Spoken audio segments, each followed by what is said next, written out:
Civil సర్వీసెస్లో group 1 పరీక్షలో ethics అనే ఒక సబ్జెక్ట్ను చేర్చడం జరిగింది. అంటే నైతిక విలువలు, మానవ విలువలు వీటికి సంబంధించి గ్రూప్ 1లోనూ సివిల్స్లోనూ ఒక సబ్జెక్ట్ ఉంది. దీనికి సంబంధించి కొన్ని సూచనలు. మొదటిది, తెలుగులో రాసే వాళ్ళకి పదజాలం. ఎథిక్స్కి సంబంధించిన పదజాలం చాలా అవసరం. పదజాలంలోతే మార్కులు చాలా తెచ్చుకోవచ్చు. సరైన పదజాలం వాడితే ఎథిక్స్లో అద్భుతమైన మార్కులు వస్తాయి. ఇక్కడ కొన్ని ఉదాహరణలు చెప్తాను.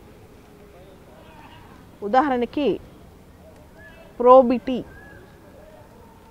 ఇన్ గవర్నెన్స్ అంటే పరిపాలనలో ఉండాల్సిన ప్రోబిటీ.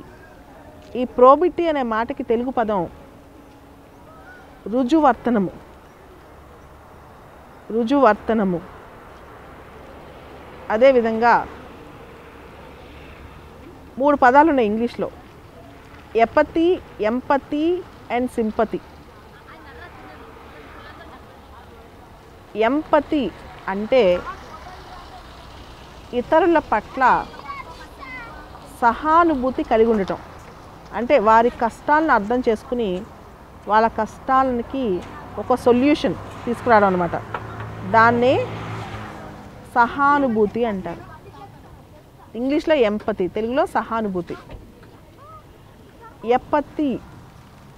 ఎపతి అంటే ఉదాసీనత, పట్టరానితనం, పట్టించుకోనితనం అన్నమాట. సింపతి అంటే సానుభూతి. అంటే ఇక్కడ 3 పదాలు ఉన్నాయి: ఎపతి, ఎంపతి, సింపతి. ఎపతి అంటే పట్టనితనం, ఉదాసీనత, నిర్లిప్తత, ఎదుటివాడి పట్ల మనకు జాలి లేకపోవటం ఎపతి. ఎంపతి అంటే సహానుభూతి.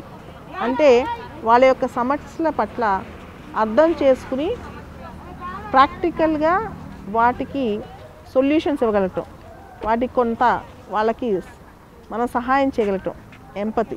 సింపతి అంటే సానుభూతి. ఒక ప్రభుత్వ అధికారి నిర్లిప్తంగాను, ఉదాసీనంగాను ప్రజల పట్ల ప్రవర్తించకూడదు. అదే ప్రభుత్వ అధికారి అతి సానుభూతి చూపకూడదు. కానీ ప్రభుత్వ అధికారికి ఉండవలసిన ముఖ్య లక్షణం సహానుభూతి. ఇది చక్కగా రాయగలగాలి ఈ మాటల పదజాలం.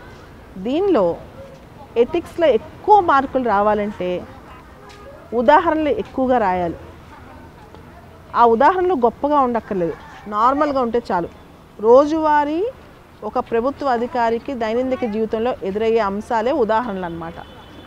ఉదాహరణకి ఇప్పుడు నేను చెప్పిన ఎపతి, ఎంపతి, సింపతి అంటే ఉదాసీనత, నిర్లిప్తత, సహానుభూతి, సానుభూతికి ఎగ్జాంపుల్ చెప్తాను. అప్పుడు పదజాలంలో ఫర్ ఎగ్జాంపుల్ కరప్షన్ గురించి రాస్తున్నారు, అవినీతి గురించి రాయాలి.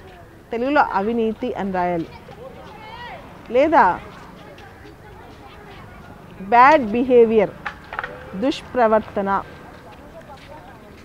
లేదా కొన్ని సందర్భాల్లో గుడ్ గవర్నెన్స్, సత్పరిపాలన. ఇలాంటి పదజాలం ఎక్కువగా వాడితే మంచిది. అదేవిధంగా ఇంటిగ్రిటీ అంటే సమగ్రత. సో ఇలాంటి పదజాలం మొత్తం ఎథిక్స్లో వాడేటప్పుడు ఈ పదజాలంతో పాటు దానికి సంబంధించిన ఉదాహరణలు కూడా గుర్తుపెట్టుకోవాలి. మన దైనందిక జీవితంలో రెగ్యులర్గా ఎదురయ్యే ఉదాహరణలే, ఒక ఆఫీసర్కి ఎదురయ్యే ఉదాహరణలే ఇక్కడ మనం రాయాలన్నమాట. ఇలా రాయగలటం వల్ల ఎథిక్స్లో ఎక్కువ మార్కులు వచ్చే అవకాశం ఉంది.